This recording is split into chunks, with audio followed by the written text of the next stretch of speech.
Welcome everyone to the late night boxing talks. There's just so much news right now. I was gonna do a video, but usually these impromptu lives are sparked by the same thing. Usually it's because there's an influx of news. I wanted to do a video on certain subjects, but I'll just freestyle it. I'll wait for the list to populate. Y'all know the drill. Where you from? Where you at? What are you doing? I mean, and there's a lot of stuff right now. One thing that immediately grabbed my attention was the mandate from the WBC. I gotta look. I gotta look up the name of the guy. I was goody. AJJ Concha was good. Concha Midwest was good. Ayo Aid was good. John Baker was good. Felipe was good. So one bit of news that really grabbed my attention. I gotta look up the name of the guy that they just ordered Gary Russell Jr. to fight. The name of the guy is Mark Magsayo. I'm familiar with that name. That is his mandatory challenger now. Initially, at the beginning of this year, they ordered Gary to fight Ray Vargas, but they didn't set a deadline for a purse bid. So it was like, what was the point? You ordered Gary to fight this guy, and Gary, like, we're already going into October. So that's saying that from the time you ordered this in January, or whatever it was, January or February, to October, pretty much, or late September, you didn't actually set a deadline for a purse bid to start negotiations, because you know normally how it goes. They'll order the fight. You have 30 days to negotiate the fight, and if you don't negotiate the fight in 30 days, it goes to a purse bid. That was like a dud order, so to speak, because you ordered that months ago and nothing happened. Ray Vargas' situation is so peculiar because he went over to the PBC as a world champion at 122. He held the WBC title. He signs to them unbeaten, world champion. Apparently, he breaks his leg, and he hasn't fought since. Like, it's been, I want to say I want to say 2 years, but let me look it up. I want to say 2 years. I want to say it's been something like 2 years since Ray Vargas had a fight. But let me look it up just, to be accurate. Give me a second, y'all.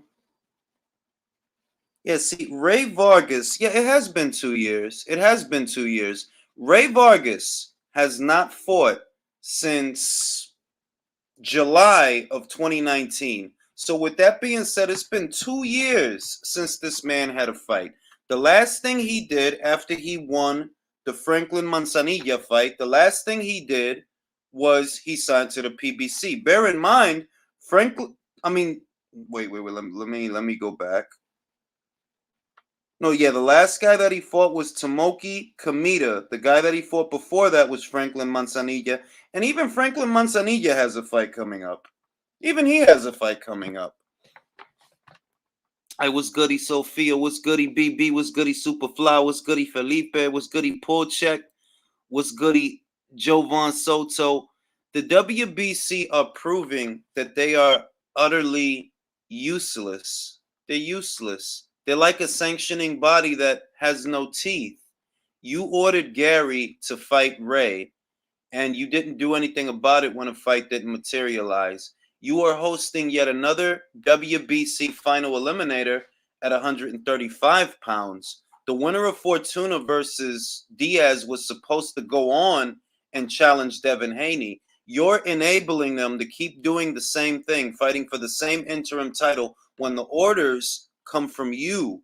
The orders come from you. They don't come from nobody else. So if Jojo Diaz versus Javier Fortuna was a WBC final eliminator, you know what's supposed to come after that. Not a defense of an interim title. Why is he defending an interim title? No, he's supposed to be fighting Devin Haney, and you don't want to order the fight because they don't want the fight. I'm not telling you I think Devin Haney is great. I'm not telling you I think he would beat Jojo. I'm not saying none of that. I'm saying that the sanctioning body's job is to give the sport structure. And if the sport sometimes seems like a circus, this is why. Appreciate that, AJJ. Appreciate that, bro. You ain't had to do that, but I'm glad that you did it. You know what I mean? And if the sport at times seems like, nothing ever makes sense and there's no point in bringing up the rules, it's because the sanctioning bodies like the WBC. If the IBF have a final eliminator and the winner is crowned the mandatory challenger, you know what comes next. What's supposed to come next? The order is for the champion to fight the challenger. 9 times out of 10, that's how it go. With the WBC, they're ordering another. How do you order that fight? You're only quote unquote ordering that fight because you know that they're already negotiating it. We've known for weeks now that they're negotiating that fight. All of a sudden, how convenient that you order them to fight so that people can say, oh, they had to fight because the WBC ordered. Bullshit. You only ordering it because you know they're already negotiating with each other. What's goody Willie Lynch? What's goody Jump Tube? What's goody Eson? What's goody Carlos? You know what it is. And this is what they do. This is what they do. And it's like, I wonder, what is it going to take for the Alphabet Commission to give the WBC the same scrutiny that we just saw them give the WBA? Because it's obvious that there's something going on there. It's obvious. You just so happen to order another WBC final eliminator, even though you already did that. That's what Fortuna versus Diaz was. Why would you order another one? Shout out to Napoli. I appreciate that. Shout out to Ring IQ for the most level-headed boxing content out there. I appreciate that, bro. It's the same song and dance with them every single time. And it's like, I don't know well, actually, I do know what it was. I do know what it was. The difference in the situation between the WBC and the WBA and why they don't get the same scrutiny is because of Gloria Martinez Rizzo. What she did, there's bad scoring in fights all the time, but nobody really gets investigated for it. There's shitty scoring in fights every other fucking weekend. There's a funny looking scorecard. What really made that stand out was her tweets. That somebody dug up her old tweets and all the nasty, vile things that she used to say, right? And that's what made the WBA look bad. Like, you guys have to do something about this, because not only do you have a judge that doesn't seem to be able to score a fight, this also appears to be a bigoted judge that is a bigoted judge. Could that affect the scoring? That's what I think the real catalyst was in that situation, because how many bad scorecards have we seen as boxing fans? And there wasn't a big hubbub investigation, the Alphabet Commission. Nah, we see bad scorecards all the time. We see scorecards like hers all the time, but all of that don't happen. I believe what set that one apart is that somebody dug up those old tweets, and the WBA, like they don't want to be associated with that, at least not in the eyes of the public. And that's really the catalyst that changed everything, because we see bad scorecards all the time. A bad scorecard doesn't usually get the response that situation got between Mikhail Fox and what was that guy, Maestre, whatever his name was, and Gloria Martinez Rizzo. Was the WB, to my knowledge, Sophia? No. To my knowledge, no. If any, they were worse before because of Gracie Rocigliani. Rocigliani, he actually won their light heavyweight title, and out of the clear blue sky, they decided to strip him of it to give it to Roy Jones Jr. after Roy had moved back down from heavyweight. And he almost bankrupted them. I wish he would have. In hindsight, I wish he would have. They've always been, to my knowledge, the WBC has never been a straight shooter, to my knowledge, which is why I've always questioned, why do people keep saying they're the most prestigious organization when they're not the oldest and they've never been a straight shooter? They've never been straight shooters. The IBF had a sketchy past too, but because they came under investigation many years ago, they straightened up their act and they started acting right. So even though they weren't perfect in the beginning, they ended up being a very good sanctioning body. Whereas the WBC, I can't remember a time when the WBC was straight shooters. I really can't. And why people keep calling it the most prestigious, I don't know.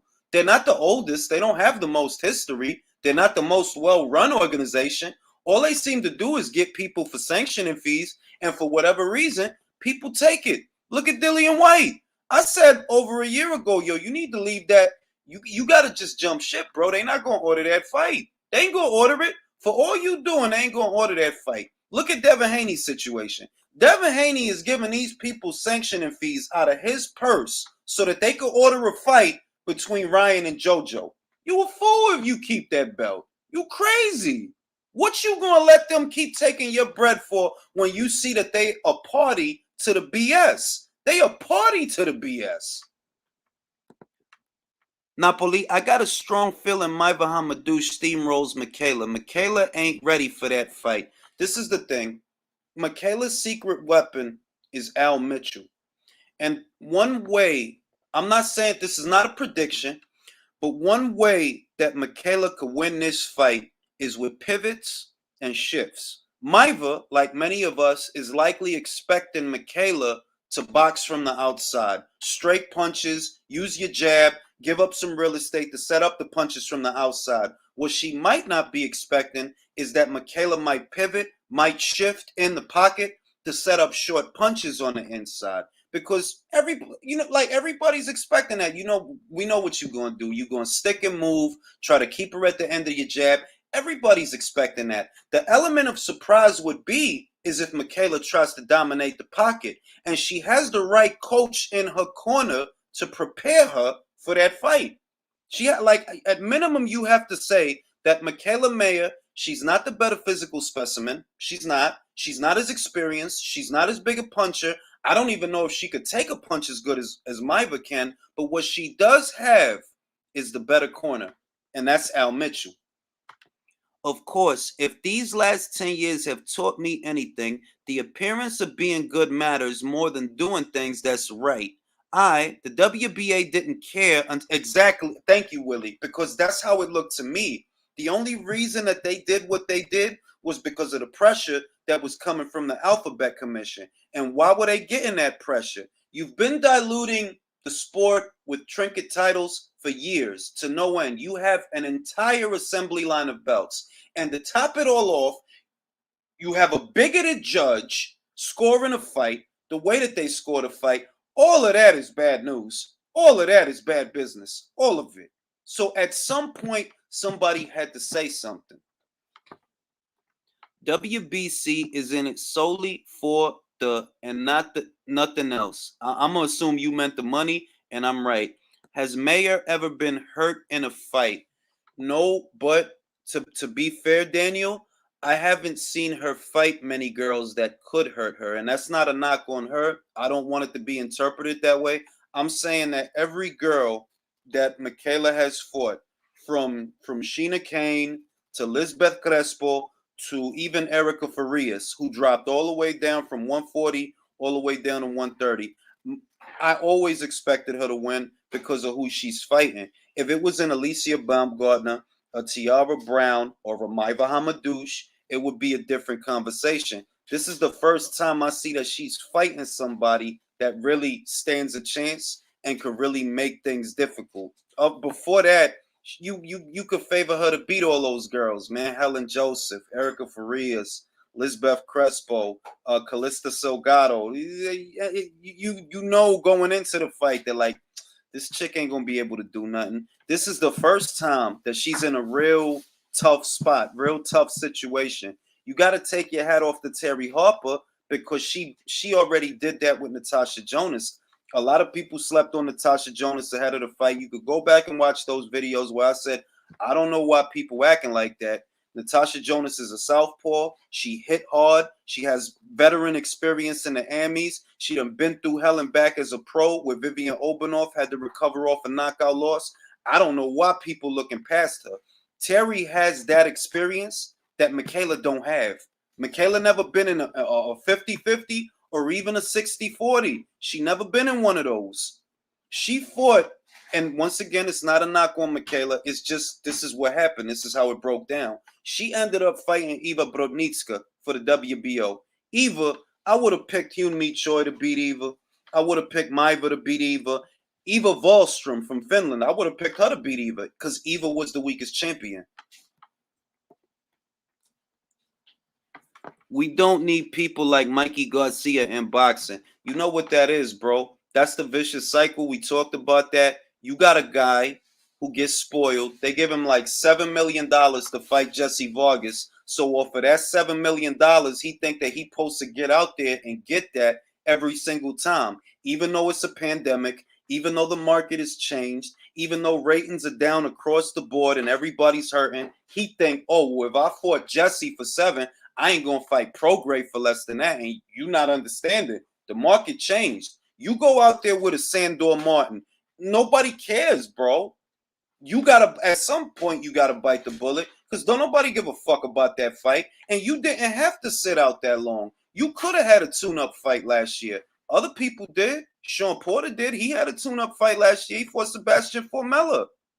Shakur Stevenson had a little keep busy. A lot of guys had keep busy fights even after everything got shut down and they was doing fights in the bubble. You sat out that long because you didn't feel like getting out there unless it's crazy money. And that's why you crazy, because it ain't crazy money out there for nobody. So you gonna lose all that time? That's on you. Bob Arum, hold on, let me see. Bob Arum done Maya dirty, should have gone for Choi and let Harper get destroyed by Maiva. I'm gonna say that I'm not gonna jump to that conclusion, and you know why? Eddie got the Choi before Bob. He been got the Choi. Remember, they signed them a minute ago. He signed Choi, and the plan was to do, and he signed Maiva too. He signed the both of them. So I'm not gonna say that Bob did her dirty. I'm gonna say that in that situation, yo, you would have had to pay through the nose to get Hyun Mi Choi. That if you like, well, we don't want Maiva, we don't want that unification match. We want the Choi fight. I think you better pull out that wallet. You better pull out that wallet, cause it's gonna cause. Julius, the WBC belt, just Walmart belts. No one wants to fight for them now. That's not true, William. That's not true. I feel like people pick and choose when they want that belt. Like right now at 135, they don't want it because the value of that belt depreciated. Everyone views Teofimo as the man to beat. So even if Devin has the WBC world title, even if he got the real world title, right? Nobody cares because you not the man to beat. He's the man to beat. And the man to beat been all tied up with this Camboso shit for the whole goddamn year. The whole year he been wrapped up in that shit. Rob says, what up, Jay? Want to ask you this question. Why does it seem like the PBC and Heyman are obviously infringing on the Ali Act, yet nothing is done? That's a very good question. The reason that he's kind of violating the Ali Act is because even though his title is he's an advisor, he's the one that's acting as the promoter for these fighters. He's the one that has the network and platform deal, not the fighters. The PBC is his baby, right? And you got PBC fighters. But he basically worked it out to where his title is advisor, when in reality, he's acting as both promoter and manager. That is how he's able to skirt around the Ali Act, because his official title is advisor. And they say that the PBC is not a promotional outfit. They have small promoters that help them promote fights. One is Tom Brown, another is Samson Lukowicz. A couple of years ago, it used to be Lou DiBella. This is how they skirt around the Ali Act, because it doesn't have the appearance of Al Heyman is the promoter, the advisor, and the manager. But that's very much what's going on. He is all of those things. The PBC is his baby. Those are his fighters. Your advisor, an advisor to a fighter, does not normally negotiate deals with television networks. But you do. And that's already a red flag, bro. Like you a little more than an advisor, and we can see that. But because of the titles and the legalese, that's how you get away with it. Forget Delphine. Yeah, Delphine. Somebody gonna have to deal with her because she down there now. She's ranked #1 by BoxRec at 130 pounds. She has a fight coming up, and I said this in a video. Delphine Passoon is a name. She fought even if nobody knew nothing about her before them 2 Katie Taylor fights. She's the woman who a lot of people feel unofficially beat Katie Taylor. So They should feel blessed to have that name in a division. Girls should be lining up like, yo, I want Delphine. I'm going to show everybody that I'm better than Katie by fighting Delphine. That should be the narrative. That's what needs to be going on. If you going to get Delphine, you better get her now while she's aging, because she's still a name. She's still a name. Oh, I ain't even get into that, bro. Honestly, I want to save that for a video. But if you seen the last couple of videos I already did, I already talked about it. That Casemiro don't want that fight, bro. He don't want that fight. Donaire spooked him with the VADA testing. It's obvious, bro. Donaire does not have a major platform deal. He's not with a major promoter. He's with Richard Schaefer. And right now, Richard Schaefer is not in bed with anybody. He's starting something new up, but it should be a fairly simple fight to make, because Nonito was free. Nonito was free. He didn't have nothing going on up until this order came down. He didn't have nothing going on. He not tied to no network. He not tied really to nobody like that. Nothing should get in the way of the fight. But what spooked Casemiro? The VADA testing, bro. And it's obvious. Like, it's obvious. Which is why when people try to make it about his wife, I'm like, see, y'all just don't see the forest for the trees. And this ain't got nothing to do with his wife, bro. That y'all focusing on the wrong shit. This is about the VADA testing. That's what it's about. Because you don't do all that. You're not going to tell me you got a manager and a promoter and all of that shit, and you don't know the difference between a clean boxing program and hiring VADA. You're not going to tell me you don't know the difference. You know the difference. You know that the clean boxing program, they might test you, they might not. It's randomized. Whereas what they telling you, look, we going to use VADA for this fight, and we just want you to process this paperwork. You didn't want to process it because you knew what that meant. You knew what that meant, that there would be testing indefinitely. You knew, and you didn't want it. You didn't want that.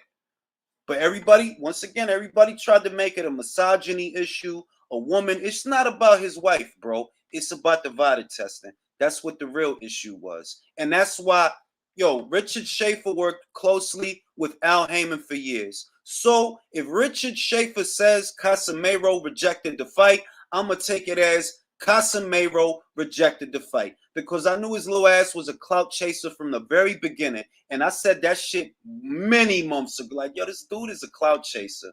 You only got the title because you managed to get Zolani Tete in the ring at the right time. He hadn't fought in a year. He was coming off a surgery. Most people forget that he had to withdraw from the World Boxing Super Series because he had an injury and all of that. He sat out for a year. He comes back. He fights you, and you beat him. You got lucky, bro. You got lucky. And you a clout chaser. You don't want that Inoue fight. Who you trying to kill? You don't want that fight. You don't want that fight. And I don't even think you want Donaire, because Donaire going to have body testing. You don't want that either.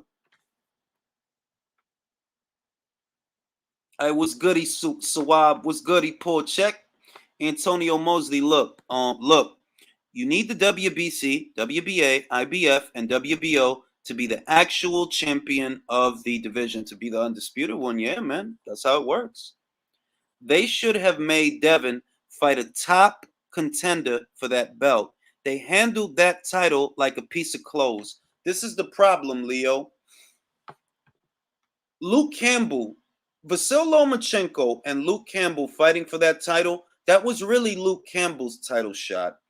And the fight that should have happened was Luke Campbell versus Devin Haney. But because Loma wanted that belt, the WBC accommodated him. And they made it, okay, we'll let you fight Luke for the belt. By all rights, it should have been Campbell versus Devin Haney. Now, I wasn't against the fight. I wasn't against Campbell versus Loma. But what makes it a problem is after that, we know what happened. Y'all made him franchise and confuse the shit out of everybody. I'm sorry to tell y'all this, but no, Loma surrendered the WBC world title to Devin Haney. He shot for franchise instead. Do I think it's because he's afraid of Devin? No, I think he would have beat Devin if he fought him. And if I'm being honest, I think he still probably could beat him now. He probably could. This is more about politics, promoters, and platforms than it is about fighters. Bob didn't want Devin sniffing around, becoming a mandatory, and pushing for a purse bid, because then Eddie Hearn could take out that Matchroom wallet and outbid Top Rank. And then Loma has to fight on his own. That's what that has always been about. People want to say, no, he's scared of him. No, it's not about none of that shit. It's that Bob Arum knew that Eddie Hearn is going to use Devin Haney the same way he just tried to use Anthony Crolla, who was the WBA mandatory for Loma. Same way he tried to use Crolla to get Loma on the zone, he's going to try that again with Devin Haney. Except this time, they're not going to accept no deals. They're not going to accept no offers. They're going to push for a purse bid so that they could place the winning bid. That's what that was all about. It was never about nobody being scared of nobody. Julius, yeah, of course, bro. Of course. There's a lot wrong with that situation.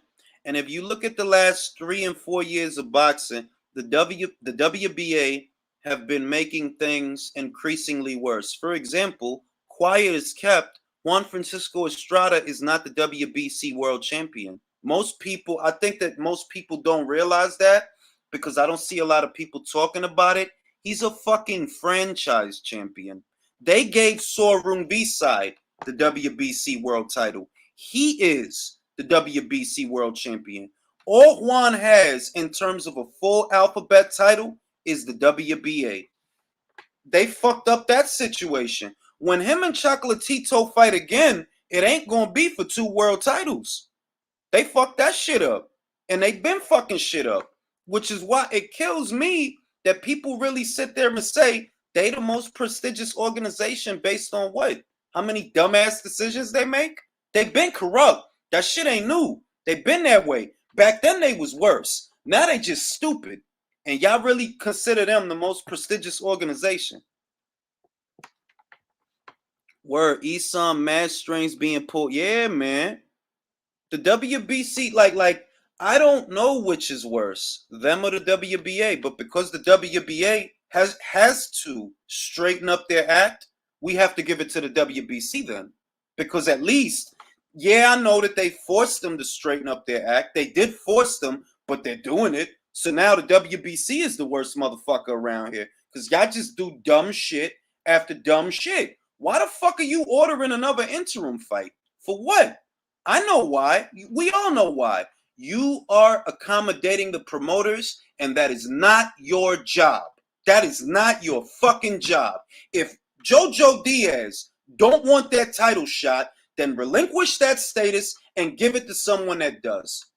Because he don't want that title shot. And I don't give a fuck who like him and who live next door to him and who pledged fealty to. No, he don't want that title shot. You don't want it.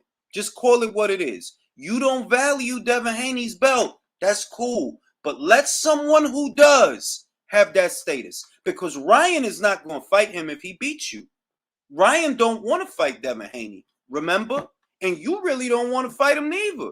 I'm not going to call nobody scared of nothing. I'm not saying that. But them guys don't care about that fight. So why don't you let that interim status go to a contender that does want to challenge Devin Haney? Because right now, y'all holding it hostage.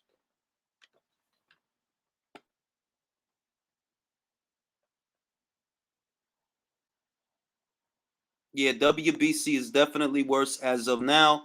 At least the IBF is acting, yeah, right? Who knows when they'll start fucking up. I was goody Lydia Jones. Done's my fault. I'm blind. Hugo was good.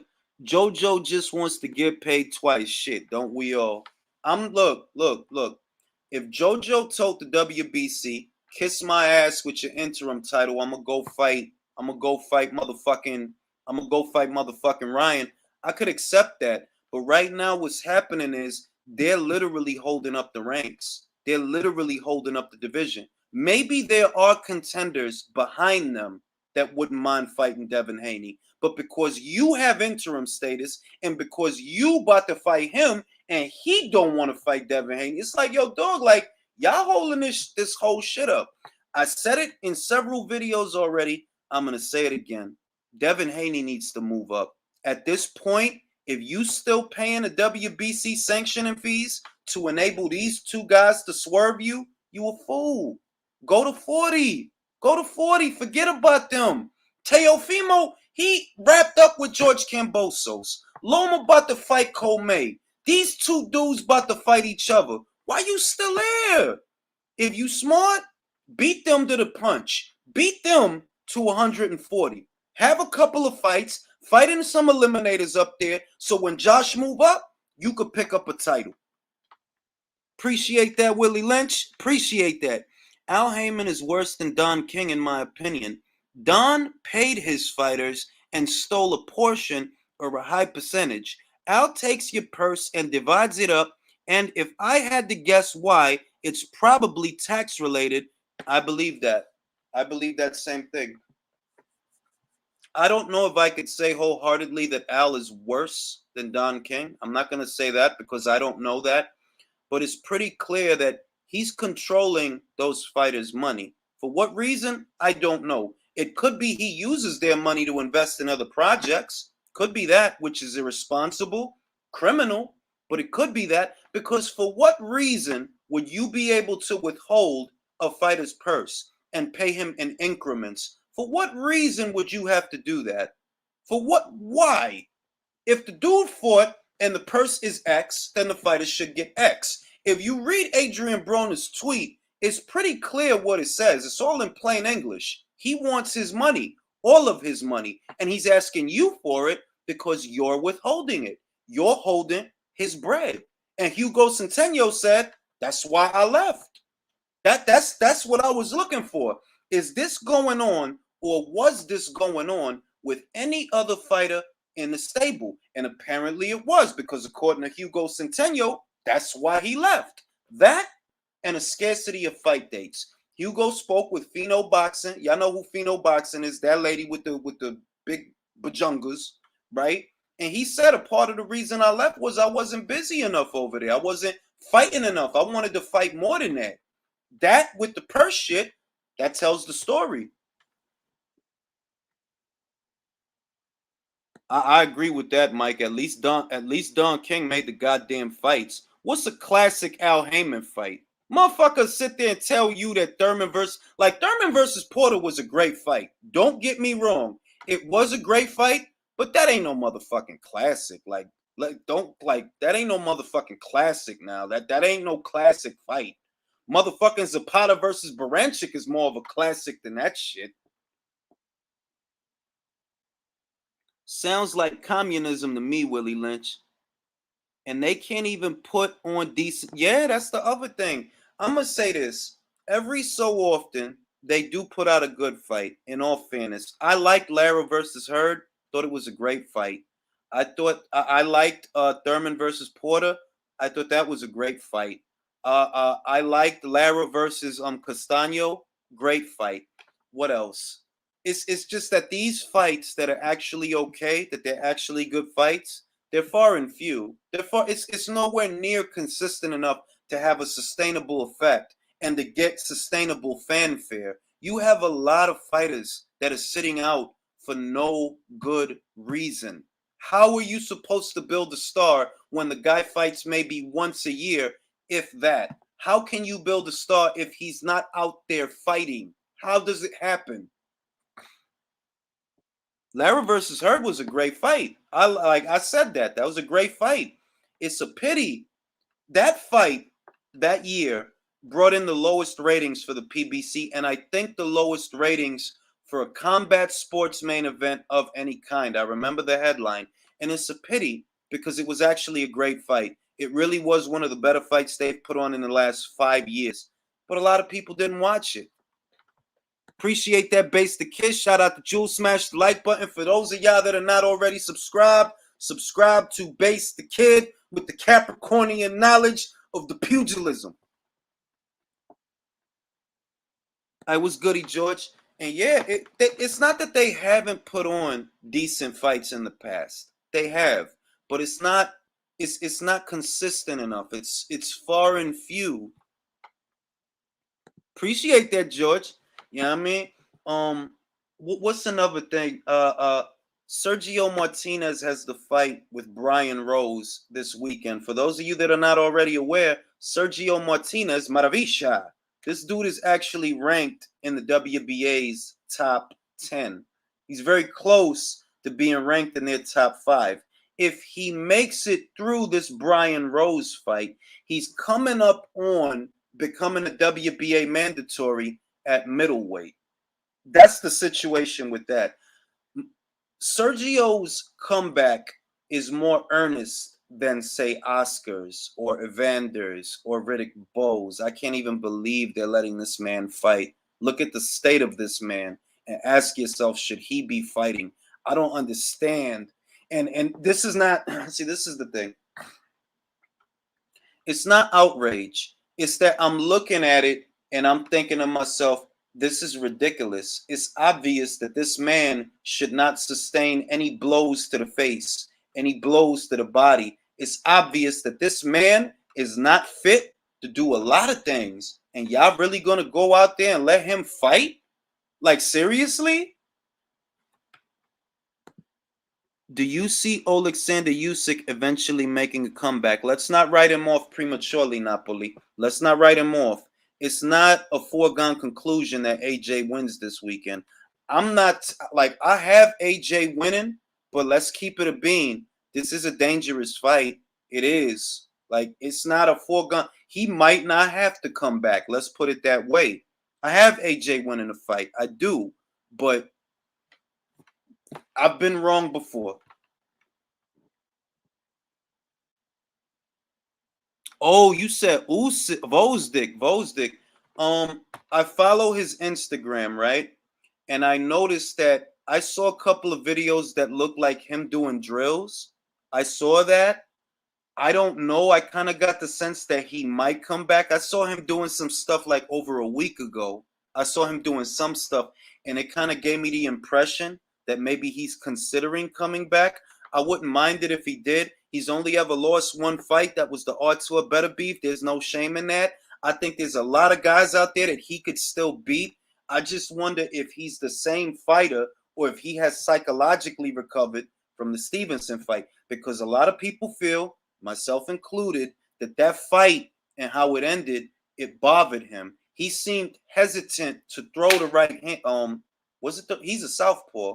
Am I wrong? Yeah, he's a south. He seemed hesitant to throw the straight after that. He seemed hesitant, like because almost like he was afraid to hurt the guy. After the Stevenson fight, he had a fight with a dude. The dude had a funny name. It was like Ngundu or Mbubu. The dude had a funny name. And in that fight, Alexander seemed hesitant to let the straight go. And a lot of people interpret that, you know why he's scared to let it go? Because he don't want to put this dude in a fucking coma like he put Stevenson in a coma. So I don't know how much of an issue that might have been for him. I don't know if everybody is off base or if they're spot on with that.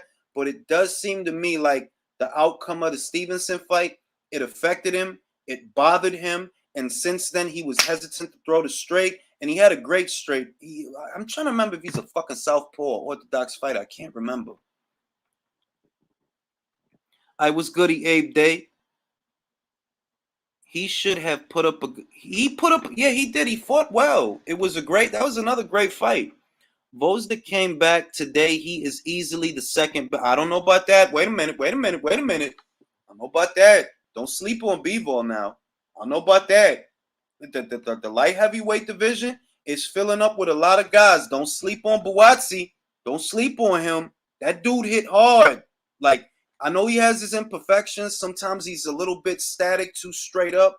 But that dude hit hard, man. He land on somebody, they gonna feel it.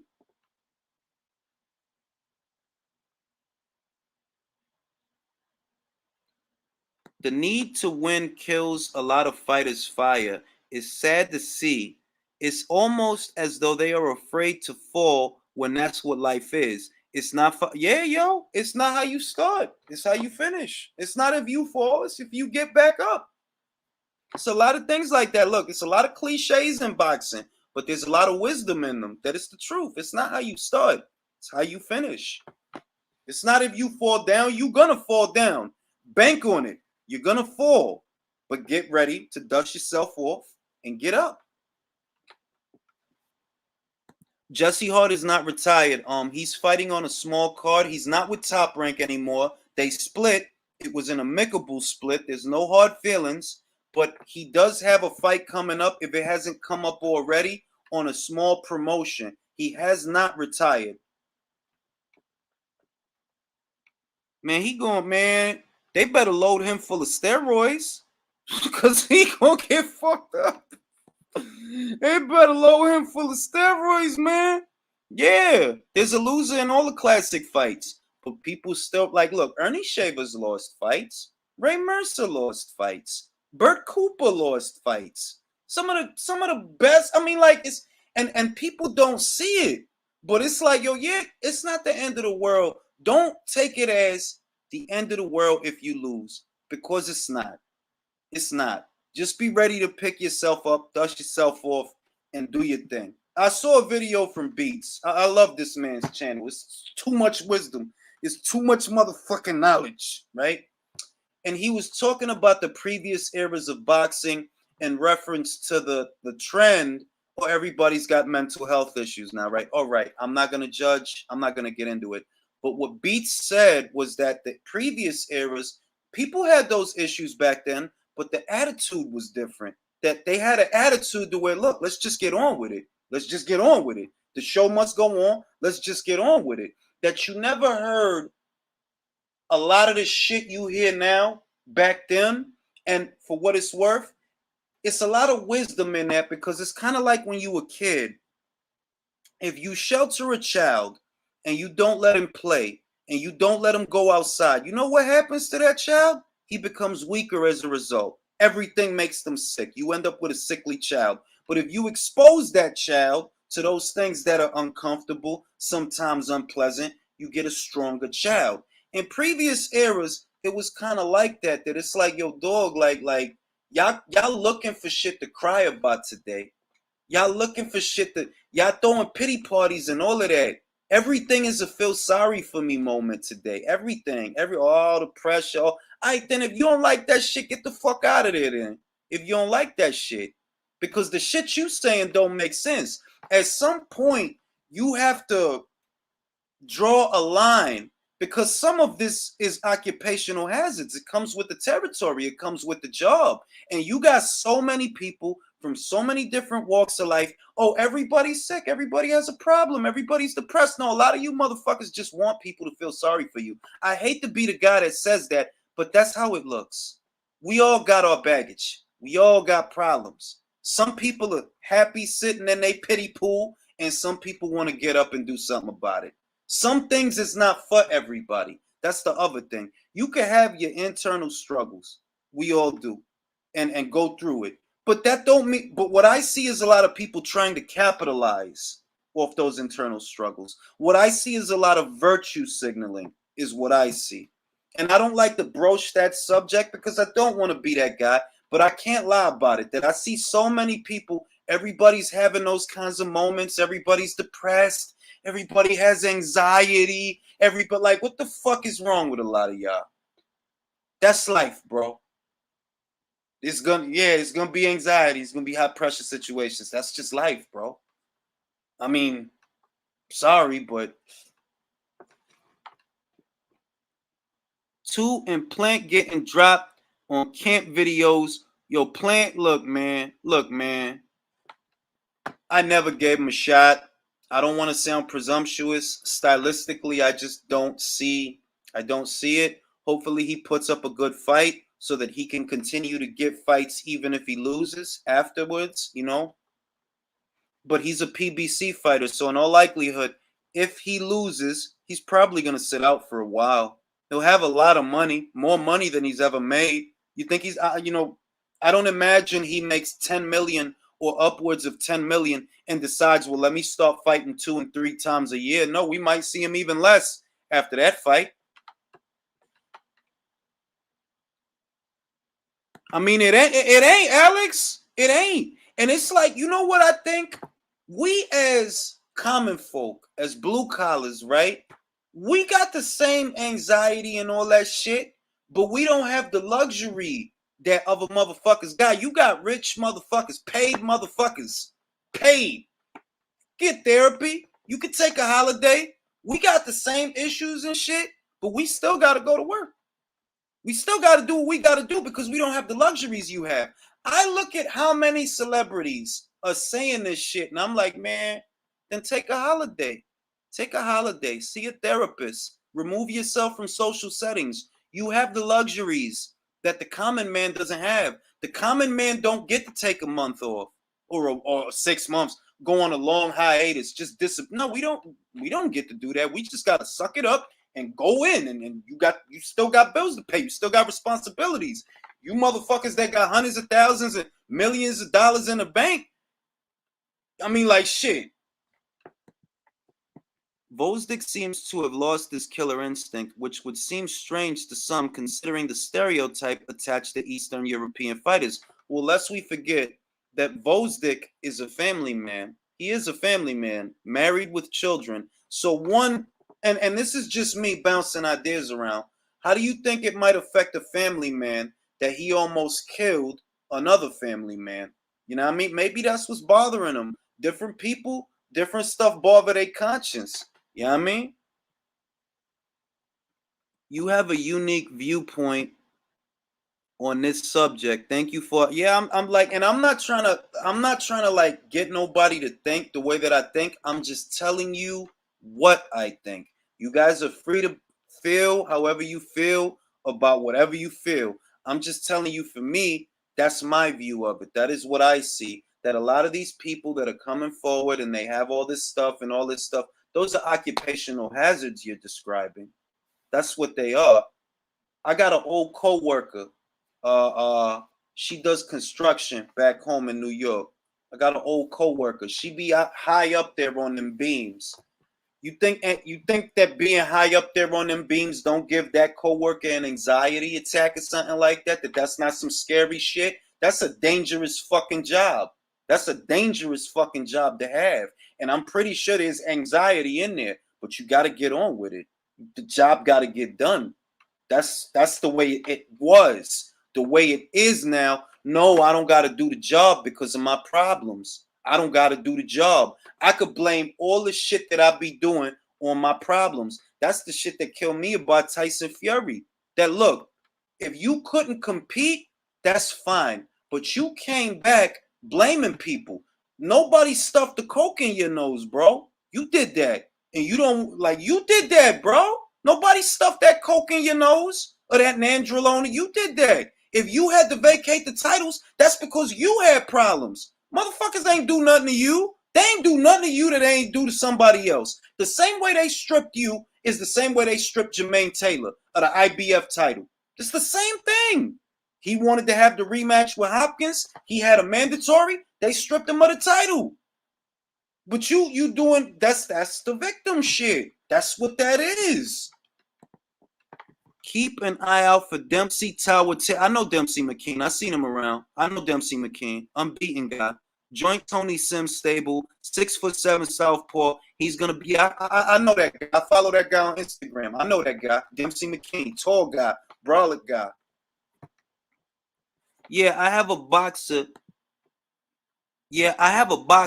You do not want to have blood on your hands, especially when you also a family man yourself, because you're taking away like a lot of people interpreted the Stevenson fight and how he looked after that fight, that he's a family man. You know, Stevenson he was. I think he got a divorce from that lady or something happened, his old wife. But at that time, it's one family man versus another family man. Vosdick was not some young peacock or nothing like that. He's a grown man with a family, and he just put a dude in a coma. He probably didn't like how that felt, and he was hesitant to throw the straight.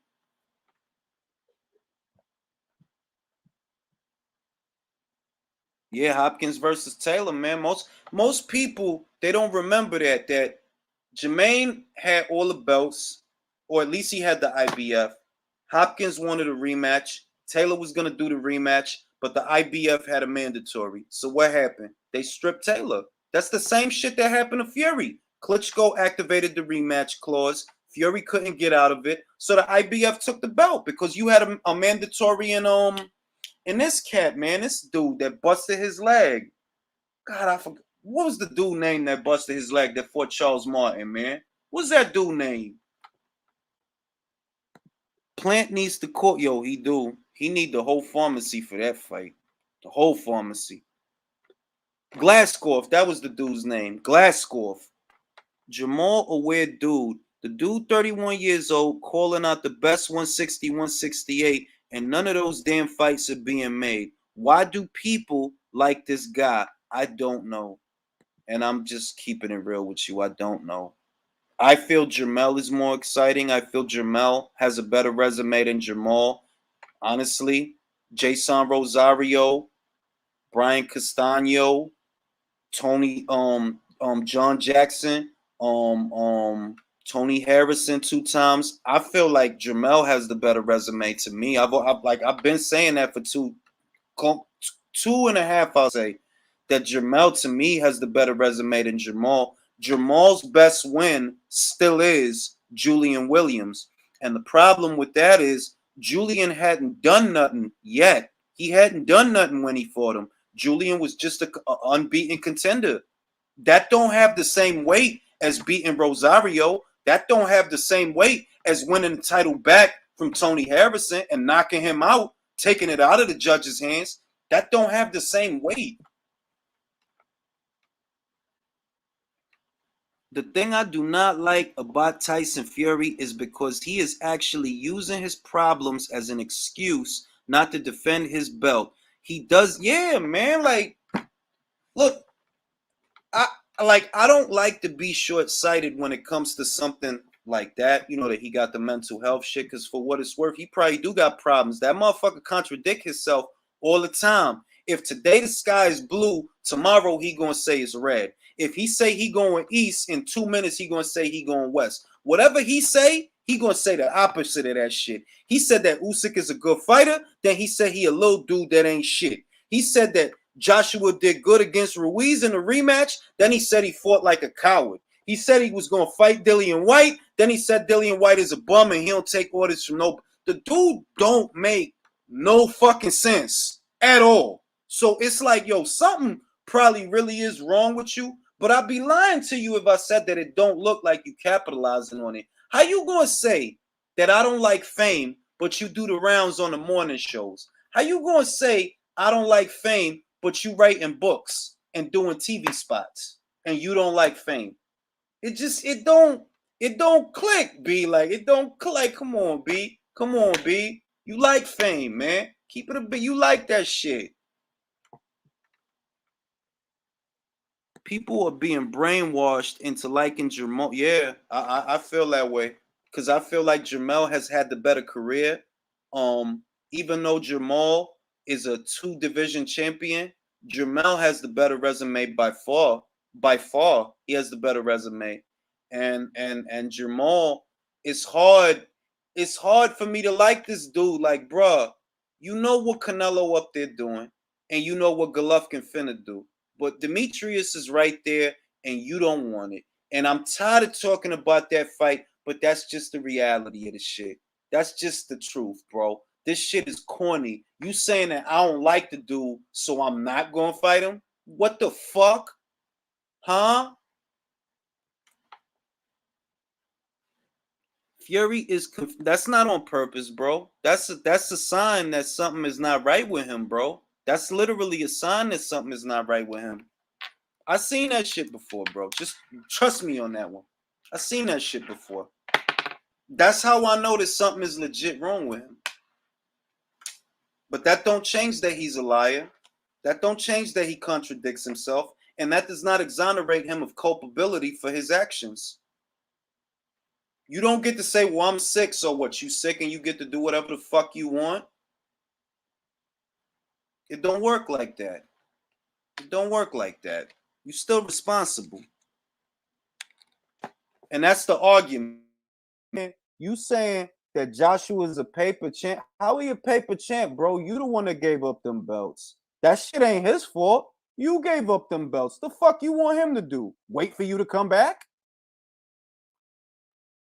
The drug abuse probably affected him worse than we think. That's a fair point too. He did say he slipped. He said he sniffed a lot of cocaine. He said that shit though in Rolling Stone magazine in like 20, I'm gonna say 2016. He said he sniffed a lot of fucking cocaine. Who knows what that shit did to him? But back to what I was saying before, it's looking like Sergio Martinez Maravisha is trying to become the WBA mandatory. This weekend, he's going to be in action against Brian Rose. I don't even know what the fuck is going to happen with that fight. But if he wins, he is one step closer to fighting for a real world title. It's wild out here, man. Boxing is going crazy.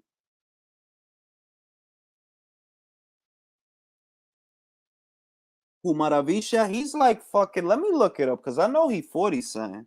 I know his old asses. I know he 40 something. I know he is. I think he 46. Let me just make sure, but I'm pretty sure he's 46 years old. Yeah, he is. He's 46. Yeah. He's 46 years old. 46 years old. Yeah, it's yo low key. It's wild out here. Never mind Sergio because Sergio actually don't look half bad. That they letting Riddick both fight is wild to me. Like, look at him, bro. Does he look like he need to be getting hit? Look at that dude. And they said, look, the Ryan Kavanaugh dude, he said that Evander Holyfield is not done. He in all likelihood is gonna fight again. I'm like, yo, this is wild. Like, y'all trying to get these old ass men killed or something. Because this shit is wild. You really have you seen Riddick Bowe shadow box? Like, yo, don't like that dude don't need to be fighting shit except sleep. That shit is wild to me. Like, y'all really going, bro, don't let this do. And I feel, and I said this before, I'll say it again. I feel that the cutoff age for boxing should be 45 to 46 years old. I feel that in order to continue to box after that age, you have to meet certain requisites, such as last activity. What have you been doing the last couple of years that you can't get off the couch and decide I want to box at 46? No. At that age, you need to meet certain requisites. For starters, if you want to continue to box, you need to have been boxing. And not just boxing, you need to have been winning. If you've been getting knocked out, then you do not need to box after 40. Like, no. There has to be a line. And what I see is they don't care. They just send them guys out there to get beat the fuck up, and they don't care. There should be a cutoff. The cutoff to me should be 46. Why? Because the oldest heavyweight champion was George Foreman. How old was he when he won a title? 46. But George didn't just get off the couch and fight for the title. His comeback literally took years. His comeback was in his late 30s. He didn't win the title until 46. So these old guys, y'all letting these old guys go out there and that shit like, yo, what y'all waiting for one of them to die? It looked like y'all waiting for one of them to just die. You think Bowe, listen to Riddick Bowe try to talk. You think this man need to get hit more? Y'all wilding. But it's once again, it's not the outrage. It's that I'm looking at it and I can't believe, like, yo, really a commission is gonna let this man fight? Really? It's wild out here, man. It's wild out here. Yeah, because exactly. Thank you, low key, because it's just like how it is in an actual fight. The referee is there to protect the fighter when the fighter can no longer protect themselves. And that's the same function that the commission should have. They're like, look, dog, I know all of you old guys think you got one more big fight left in you. All of you guys think it's one more big payday out there. Asking all of y'all all think that. James Toney is about to have a fight. Riddick Bowe is about to have a fight. The Oscar De La Hoya versus Victor Belfort fight, that's being rescheduled. They're actually going to go through with that. They're rescheduling it, all right? And Ryan Kavanaugh said that Evander's not done. He's likely going to fight again. You got all these old guys that think it's one more payday out there. And nobody is really looking at it like, yo, dog, shouldn't there be a set of protocols that all these guys got to meet in order to do this or keep doing this? Shouldn't there just be a mandatory cutoff?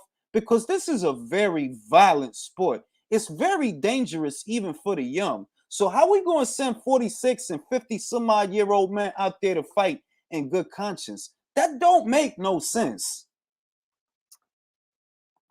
Appreciate that, Drew. Heavy duty Carlito Triller. Oh, yo, you already know, Drew. You already know, bro.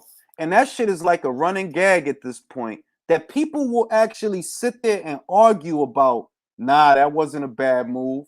That wasn't. You sure, bro? Is it really worth it to loot? This shit is a running gag.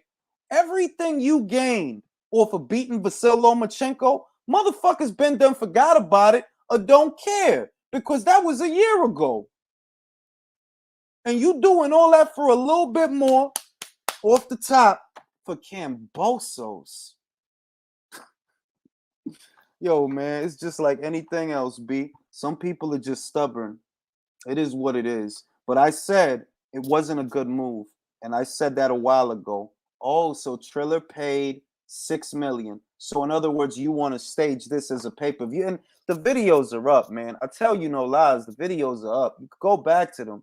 As soon as they bid $6 million, I said, are these people about to charge this as a pay-per-view? Because that's a lot of money. And I know that the market value for this fight is not $6 million. No fucking way. This is not a $6 million fight. They're talking about, I heard, and let's hope that, maybe there's some truth to it. I heard that they're going to pair the event with a versus battle. I don't know who the versus battle is going to be, but I heard that. And I think that that's their best bet at getting back that $6 million because Lopez versus Cambosos is not a $6 million fight by any stretch of the imagination. It's not. When Kavanaugh said, we realized the Raiders, yo, bro, yo, mind reader, bro, I heard that shit and I'm like, yo, they really don't know what they're doing over there. They literally do not know what they're doing over there. He said, we realized the Raiders played Monday night, confirmed Triller is a money laundering racket. I don't know about possibly. Let's just say that. I won't disagree because I do feel that where's the revenue stream? How are you making money? How are you paying for all of this? Because it don't add up. You don't even have Jake Paul no more. He jumped ship. Mike Tyson hasn't had another exhibition match under your shit. How are you getting all this money? How can you afford Doja Cat to go on there and start twerking and doing all that extra shit? Where is the money coming from? What is your revenue stream?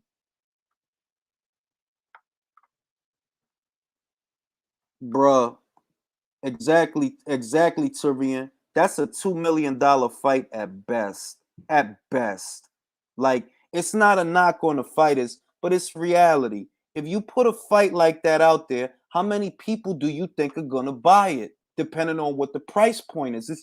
It's reality. It's not that Teofimo's a bad person or that George is a bad person. It's reality. You put that shit on pay-per-view, how many people do you project are going to buy it? And if you don't project that $6 million worth of pay-per-view buys is going to come in, guess what? You shouldn't pay that for the fight. They bugging. I said they was bugging. I asked, go to those videos. Don't believe me that I asked, like, why in God's green earth would they pay so much for that fight? You don't get to keep Teofimo after that. After that, he got to go right back to Top Rank. So why would you pay that much for that fight? He killed that shit. He killed that shit. Looks like the verses would be Bad Boy Diddy versus JD. All right, see, that they could get money with that. They could. Like really, they could. They really could. And that's the saving grace. That if they pair it with Diddy versus Jermaine Dupri, maybe people will buy it for the versus battle. They'll get that money back and it won't reflect poorly on Lopez, because the sad part was Lopez fought the fight. He beat the man to beat a man. But because of a bad business move, if that pay-per-view don't do good, it'll look bad on you. And then moving forward, people going to use that against you. They're going to be like, well, I don't give a fuck who you beat because this is what you sold. This is what you sold. That's how fucked up that shit could get. Jules, T.O. is being humbled about his stature and star power, I hope, because McWaters is bro. Remember, he pulled Charles Conwell. Remember what Conwell said. He was scheduled to have a fight, and David McWater told him to fake an injury to get out of that so that he could fight on Lopez versus Kambosos. And look. I'm wondering, have you given Charles any compensation for the bad advice that you gave him? Because I think he deserves it. If you told him to pull out of a fight, pull out of a card so that he could be on this card, and then this card ends up getting rescheduled 5 times, if you ask me, you owe that man some money. You owe that man some money. And that's why I think Charles blew the whistle, because I think he blew the whistle because he was tight. Like, bro, you told me to pull out of that fight and I was at least going to get paid. You told me to pull out of that to be on this, and this shit done got rescheduled 3-4 times. You costed me some bread. If I would have stayed with that, I would have got paid, and I still would have had time to do this because this shit got pushed all the way back to October. I hope he gave that man some money. I hope he did. I was goody on Marvelous. Whatever happened to holding these managers? I'm telling you, B. I hope he got some money out of that shit, because that's wild to me that you actually had a scheduled fight. You were gonna get paid. It wasn't bad money. It wasn't great money, and it wasn't bad money. But because of McWater, you pulled out of that, and you ain't fought. You ain't fought. You ain't get to make shit. That's crazy. That's fucking crazy, bro. Peter Khan telling Kavanaugh this was a $6 million fight so he could, that's the conflict of interest. I know you know that shit. That's the conflict of interest. You getting advice from somebody that stands to benefit from the purse bid. That's a conflict of interest. Like, I'm not going to listen to you because I know you trying to get money. I'm not going to listen to you. But that was the okie doke. Like, let's pay. Let me tell him to pay $6 million so I get a bigger cut. It's well out here, B. And you see that Peter Khan jumped ship. You see he jumped ship. It's well out here, man. All I'm going to say is I understand, and I maintain my original position, that I understood why it was that Teofimo Lopez wanted more money. I get it. I understand. But you have to have people in your corner that are going to calm you down and say, be patient. Wait. Don't jump the gun and don't do no dumb shit. Wait.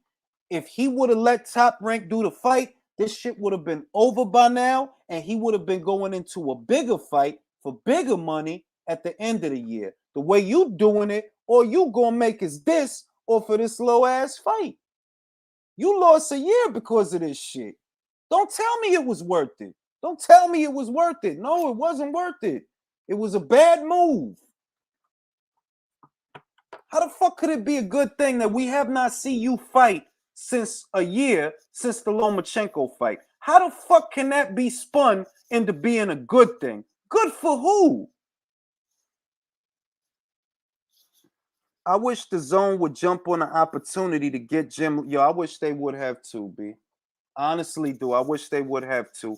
I don't know why they didn't go after him. I don't know what Triller promised Jim that he ended up with them instead of the Zone. I literally do not know. Wanting more money and the market saying you deserve more money, of course. And I said this, last year when they was having issues with the Lomachenko fight, that I'm like, he want money that is not out there. It's not Loma's fault. It's not Bob's fault. The audiences is not back yet. obviously that's going to affect how much money is out there. All right. That's just the way it is. And don't be selfish because everybody's dealing with that right now. Everybody had to deal with that. It wasn't just you. Everybody had to deal with that.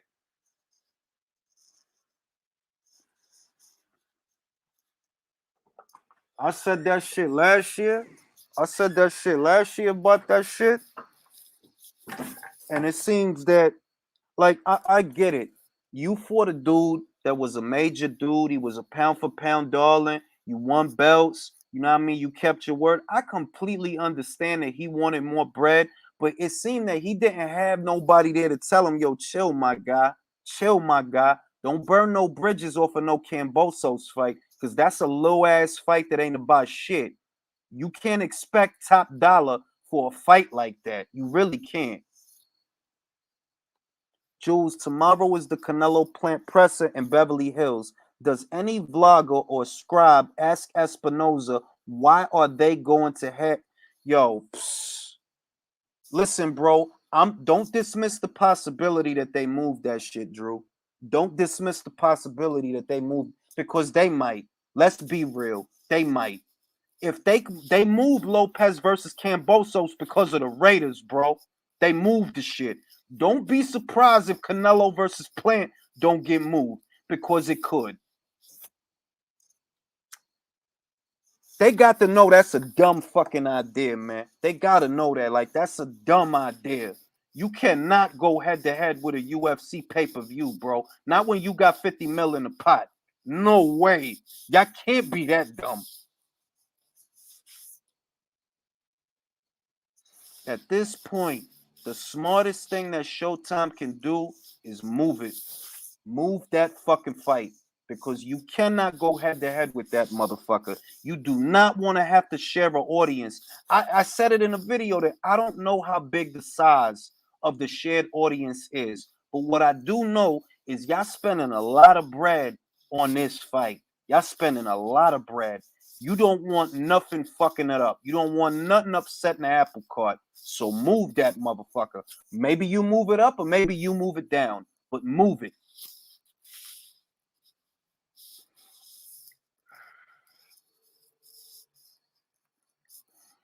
I hope Canelo has a clause to agree to the date and his final say to approve. Yo, I hope so too. I hope so too. Quiet as kept. I wouldn't be mad if the fight fell apart. Quiet as kept. Because this I want him to fight for the title and I want to see the fight. But if the fight fell apart, I would still laugh my ass off because I'm like, see, that's what the fuck y'all get. All you had to do was send Caleb to the zone. He is not a $10 million fighter. I'm sorry, but he's not. He's not a $10 million fighter and he's not a $5 million fighter. And we as consumers have to pay more to see this fight because y'all don't want to send that man across the street. That's what's going on.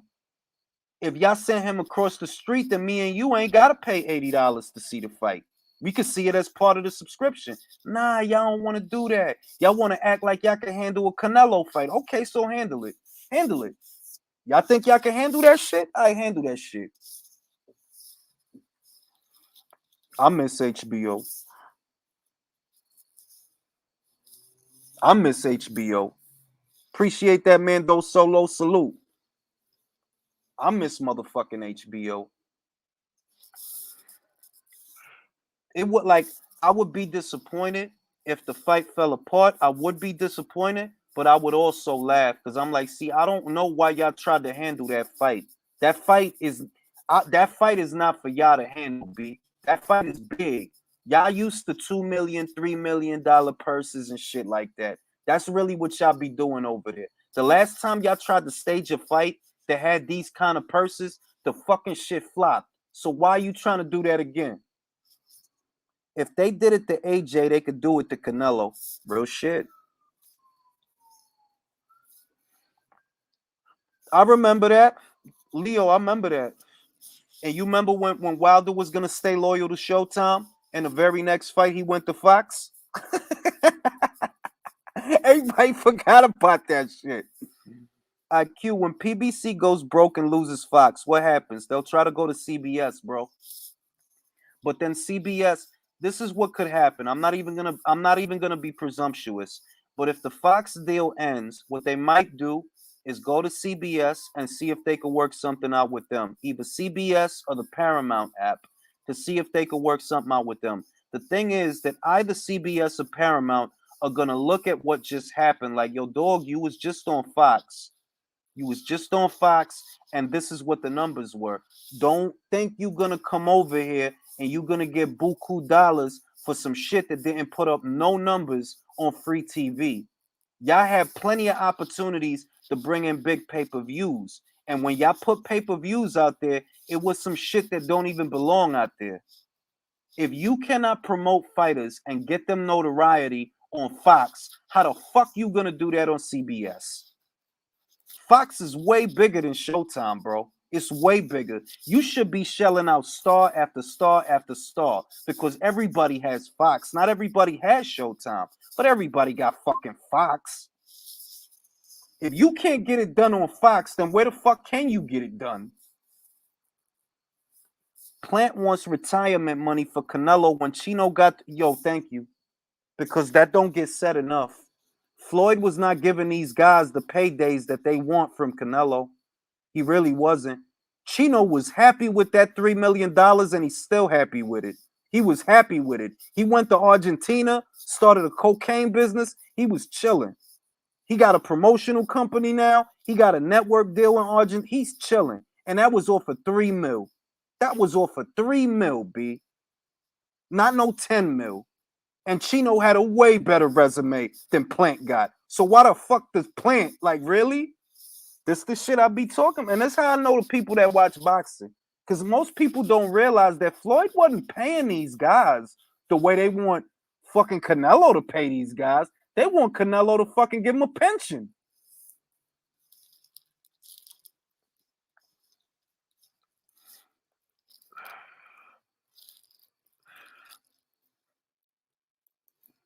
Canelo's retired more men than Social Security. Yo, real shit.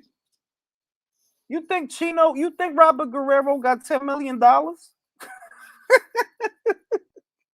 You think Robert Guerrero went up to Floyd like, yo, I want $10 million for the fight? This shit killed me, yo.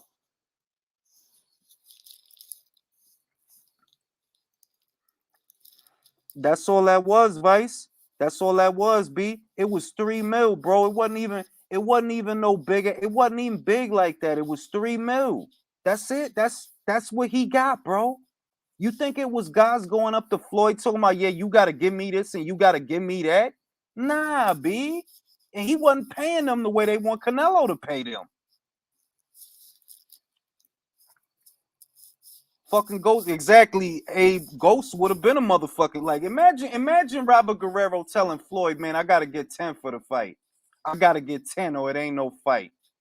Like, really? I guess it ain't no fight. I guess.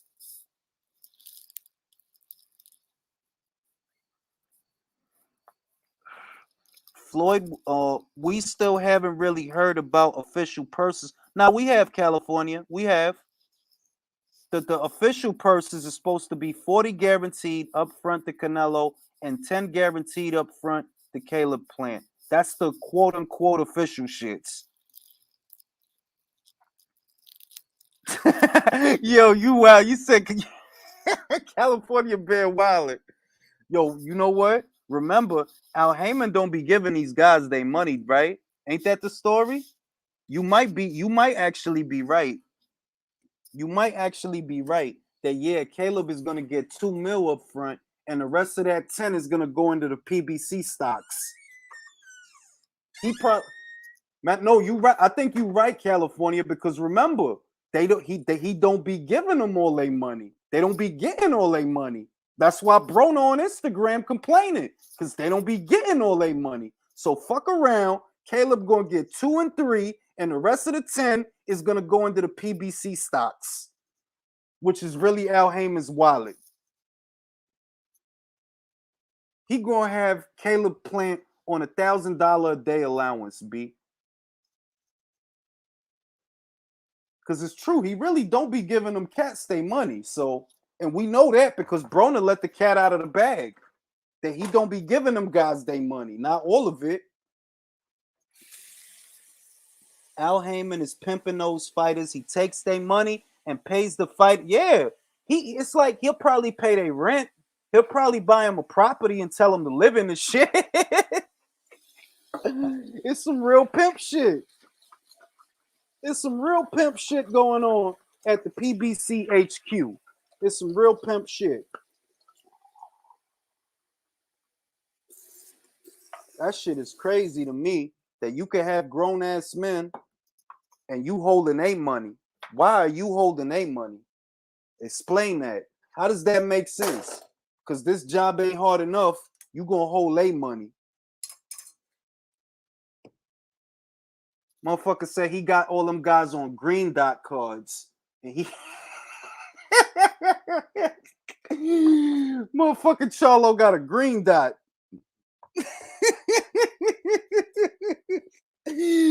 Oh shit. Oh shit. Probably got them guys on rush cards, green dots, and prepaid phone. Matter of fact, they probably on a family plan. The whole PBC stable is on a T-Mobile family plan. And the phone bill was in Al Heyman name. Yo, that shit is wild, B. That shit is wild. He probably got the Charlo brothers on one line. He paid him in phony PBC equity to get them set. And a astute businessman like Ari Emanuel from WME looked at the books and, yo, tell me about it. That don't get talked about enough. That don't get talked about enough. He got them dudes on a T-Mobile family plan, and they all got green dot cards that they could refill at the 7-Eleven. Them dudes is wilding over there. They wilding over there.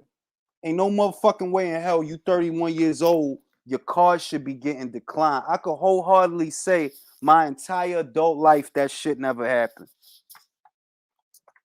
Ain't no motherfucking way. And I ain't no motherfucking millionaire. So if I ain't no motherfucking millionaire, what the fuck are you doing that you go to get a BLT and can't pay for it? That shit is wild. Motherfucker pull up to a diner, can't get a bacon, lettuce, and tomato. That's crazy. And half them guys just yeah, but they not street dudes though. They not street dudes. The Charlo brothers got ganked by two broads in New York. They not street dudes, man. Like, dudes is not no street. PBC fighters get paid in Heyman with Al Heyman face on the dollar. Like, you flip this shit to the back and it's Leonard Ellaby's house. Instead of the White House lawn, it's Leonard Ellaby house on the back of the dollar. You turn the dollar, it's Al Heyman.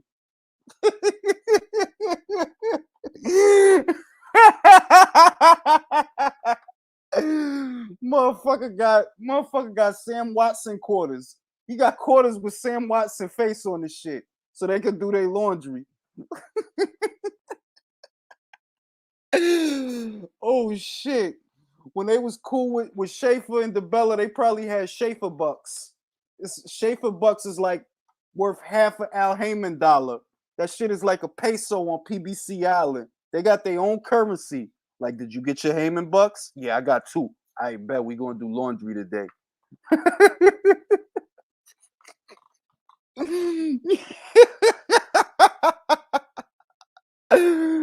Motherfuckers got Heyman bucks, B. They got Heyman bucks. Like, yo, I'm gonna get my Heyman bucks so I could buy this cheeseburger. I'm sorry, sir. We don't take Heyman bucks at this establishment.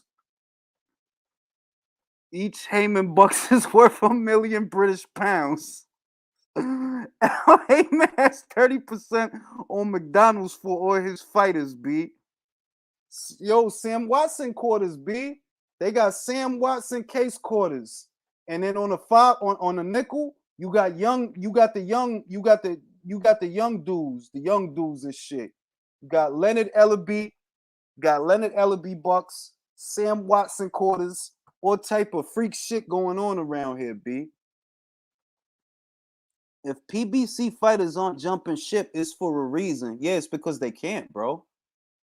Can't you tell? If they not jumping ship, it's because they can't. Everybody don't have the same contract. I knew Mikey Garcia and Danny Jacobs did not have the same contract that the Charlo brothers had. I don't think so because they jump ship. The rest of them guys, they stuck over there. So it's either you stuck over there or you like hiding out over there. But it all equates to the same thing. It's fights that's not happening, that should be happening, that is not happening. It's either you don't want them or you can't even take them. You're not at liberty to take them. But it all equates to the same thing. Fights that's not happening. Motherfuckers got Al Heyman bucks. Motherfuckers got Tom Brown case quarters and pennies. Tom Brown. They got the Tom Brown pennies. You need 5 Tom Brown pennies to make a Schaefer nickel. You want a Schaefer nickel? You need 5 Tom Brown pennies. And what else? You got Samson Lukowicz on a dime. He got a mullet now. I don't know what he thinking. They can't leave PBC because they ain't get paid all they yo, fuck around. That's why they don't leave, because he got their money hostage. Fuck around. That's why they don't leave. That shit is wild. That's probably why they like, yo, if I leave, he get to keep my money, so I gotta stay. If I leave, that shit is crazy to me, man. Pay them guys in hugs and handshakes. 5 Al Heyman hugs gets you a BLT. He paid them guys in hugs and handshakes. I believe they are. Let me double check, but I believe they are. We can see who's promoting the event on BoxRec. I believe they are. Let me look right now. But I do believe that it's TGB.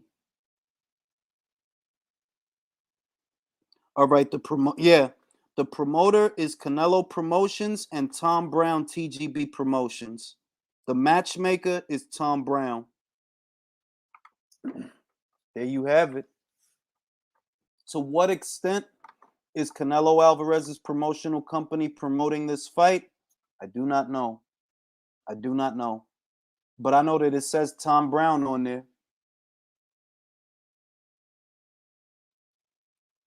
Heyman IOUs. Here's some PBC stacks. I'll hold on to your payday for your future, then watch their retirement fund is going. Yo, bro, he's getting them guys, and if they can't see they getting got, they getting hit too hard in sparring. Like, y'all don't see y'all getting got.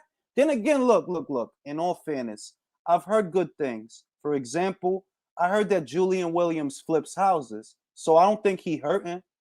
I seen Anthony Durrell. He got a real nice car. So, I mean, the money got to come from somewhere, because Anthony Durrell ain't no motherfucking household name, but he got a nice car. I don't know if that's just you living beyond your means or if you have investments. Maybe you do. But their presence in boxing has had an adverse effect on boxing. It really has. And I don't want to turn this into a Heyman video, because we did that yesterday. I don't want to do that.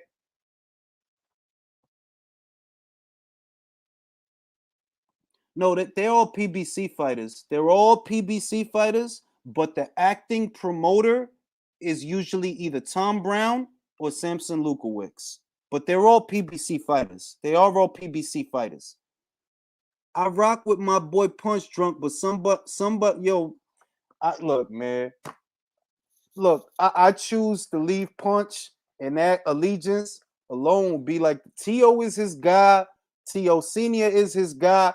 At this point, you might as well be talking about his little cousin or his brother, because that's how he get. Like, I see he was mad. He posted some shit on Twitter.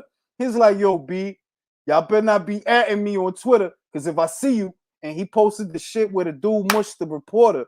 Like, see, y'all leave that man alone. Be that man is tight, man. That man upset. You know what I'm saying? Low key, he know this was not a good move. This was not a good move. I miss the days when boxers, I miss them days, man. Shit, I miss the days when boxing fans were street dudes. I miss that. Because motherfuckers understood certain shit is not forgivable, but c'est la vie.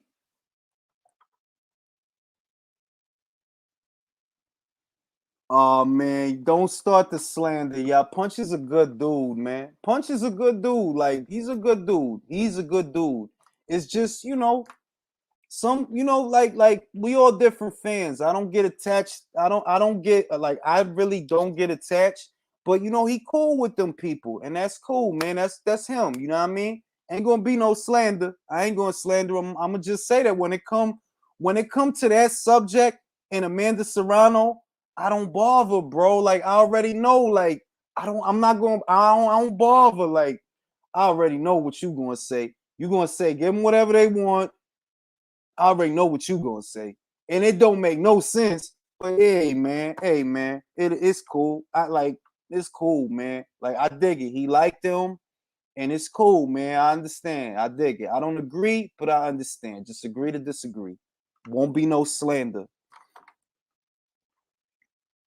Boxers now think, Jules, only the Mexicans with Heyman get all the money up. Yo. I don't, you know why I don't broach that subject? Because if I broach it, people gonna think that I'm trying to be on some tribalist type shit. That's why I leave that shit alone. I leave that shit alone. Like, Danny Garcia had it fucking easy, where Sean Porter had to fight everybody. He had to fight everybody. Brooke, Broner, Ugas, Thurman, Danny, Span. He had to fight he had it hard. Danny get chill though. Danny get chill. He get to fight Ivan Redcatch and Adrian Granados and Brandon Rios. I think he thought Danny is my segue to the Porter Rocks. No, he ain't. Nope. Sorry. It's wild out here, man. It's the big Joshua versus Usyk fight week. I'm still processing this. I'm not even talking about it a lot because I'm like, man, please just let Saturday get here. Obviously, I'm gonna do a prediction video. Well, at least just to talk about what I think and all of that. But I'm just beaming that, like, yo, we got a fight, and it's a fight I want to see. It's an intriguing fight. It's a fight that you don't need no gimmicks to sell it. The fight is good enough as it is. It's two very good fighters, two very great fighters, both very accomplished, both are serious professionals. Usyk gets stopped in the late rounds. We gonna find out, bro. We gonna find out. Jay St. Peter was good. We gonna find out, bro. That's why we watch, because we could feel how we feel, but we don't know till we know. We don't know till they in that ring and it's going down. You know what I mean? Hey, that's all right too, Grim Reaper. That just means it's a good fight.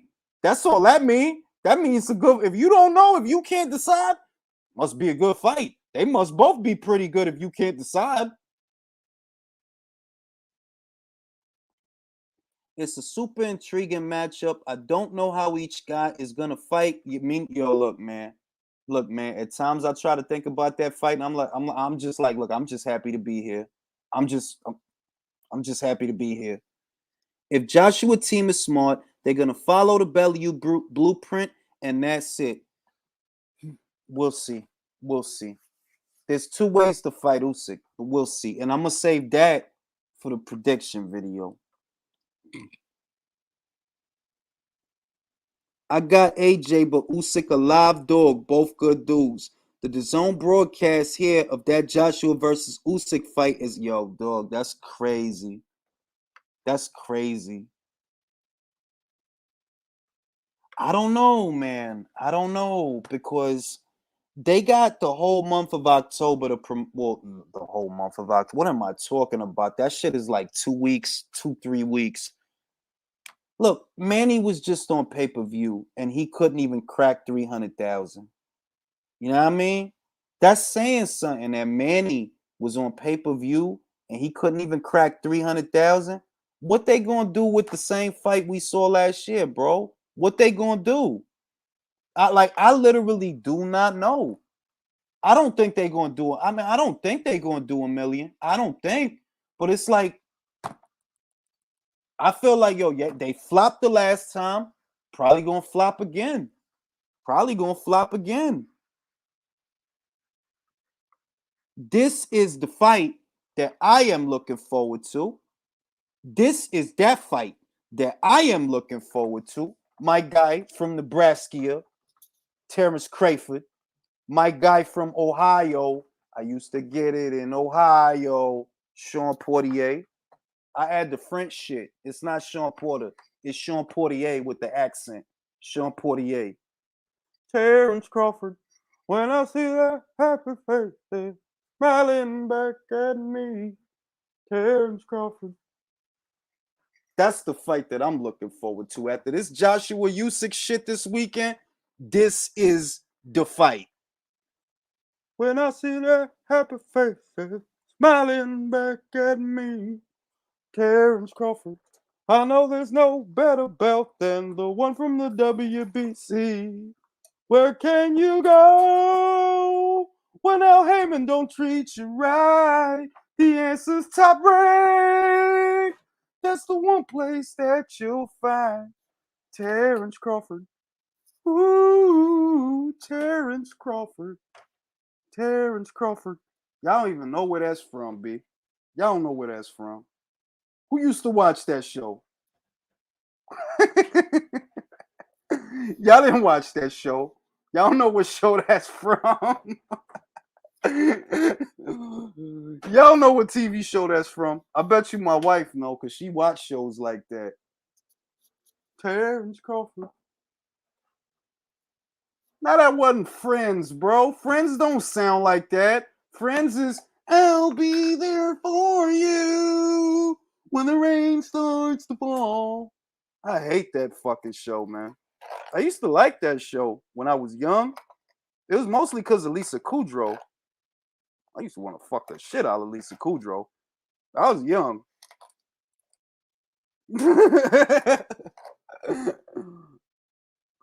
Terrence Crawford. It's my God. Yeah, that's why I liked it, that show, bro. See, Daniel Rios knows. He know what show it was.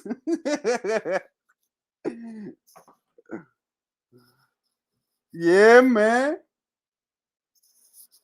I used the Full House for that one. Yeah, Friends was corny, bro. Friends was corny, man. Like my shit was Seinfeld. Friends is corny, bro. Like I could still watch Seinfeld, but Friends, I used to watch that shit, and I didn't realize how corny that shit was. That shit was like the shit at the time, Friends. That was one of the best sitcoms at the time, but I didn't realize how corny that shit was. Smelly cat, smelly cat. What are they feeding you? Corny ass shit. Yeah, I like Seinfeld. I could still watch Seinfeld, but Friends, I can't watch that shit. I can't watch that shit. The love affair is over. Yo, tell me what Friends is so pop. Yo, I don't know. Be like, I think it was because of the dynamic. Like, I remember when that sitcom came out, there were really not a lot of sitcoms like that. So it was like it was new and it was fresh at the time. But looking back, I just look back at a lot of that shit. I'm like, man, Ross, you a dickhead. You should have tried to have a menage with fucking Phoebe and Rachel. How you gonna have all these friends and don't have a menage? That shit don't even make sense.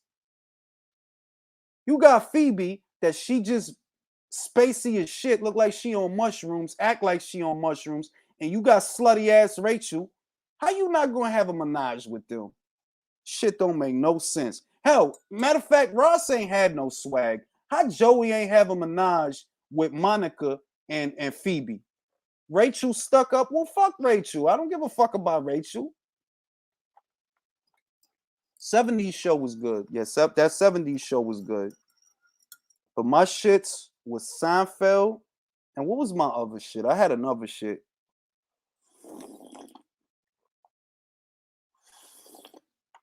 I liked it, Frasier. Y'all remember Frasier? That the spinoff from Cheers, the psychiatrist. He got his own show. He moved in with his dad, and his dad had a dog and all that shit.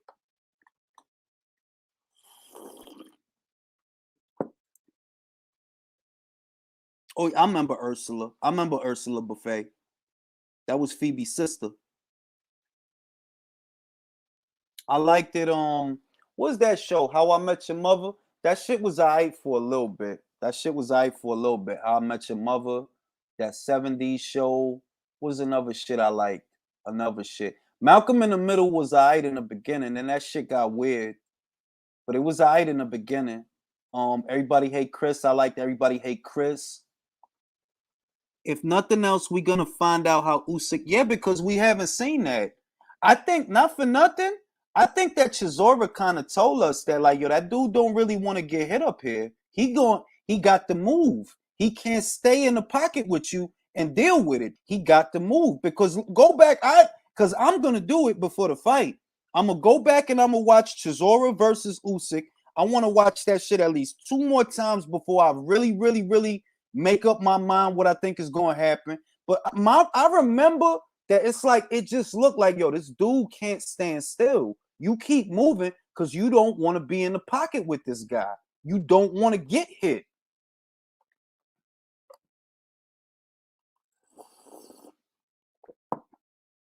My 2 favorite characters was Boomhauer and Bill. What are you talking about, Hank? Well, I don't know what you're talking about, Hank. That was my show. King of the Hill. Bobby was a dickhead, B. But Bobby was pulling joints, and that's why I like Bobby, because Bobby was pulling joints.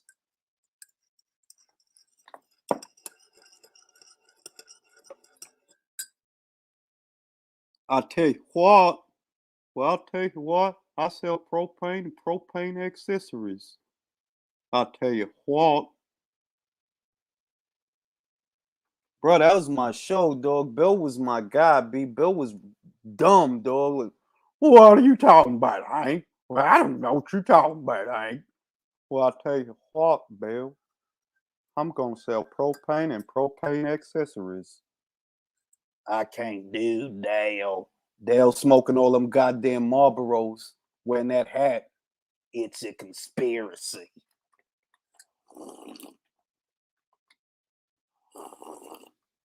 That boy ain't right. That boy ain't right. That was my show. I fucked with King of the Hill. That was my fucking show. Yeah, Dale Gribble.